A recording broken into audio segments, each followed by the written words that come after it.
Presented by रंगदार music. Holi है, होली है, केकरा से होली खेलने के छाउनी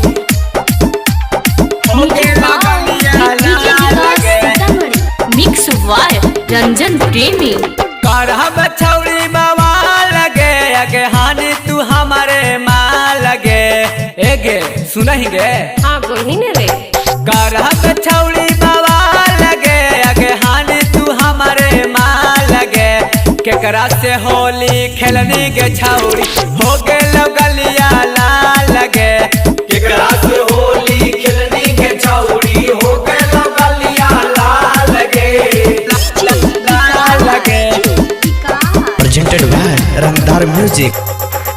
केकरा से होली खेलनी के छौरी हो गेल गलिया लाल लगे असरे में हलियो पीछा कारी लेके खड़ा गे कहून साल बीचावा में आके हमारा भाड़ा गे अच्छा तुमको बोला नहीं रे असरे में हलियो पीछा कारी लेके खड़ा गे कहून साल बीचावा में आके हमारा भाड़ा गे के दिल को रंगवा डाल गे अगे हानि तू हमारे माँ लगे केकरा से होली खेलनी के छौरी हो गेल गलिया लाल लगे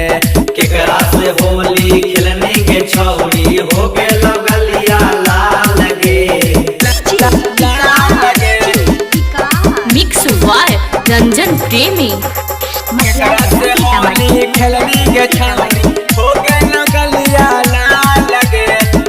रह जलल बिहारी तोरा दल तोहार सा लगे रही तारा मकान दया बकी कर तो बुरा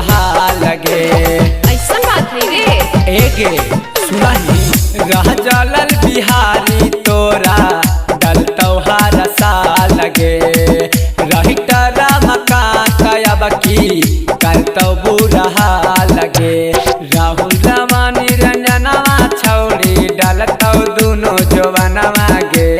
केकरा से होली खेलनी के छौरी फाटल हो तोरे लहंगवा गे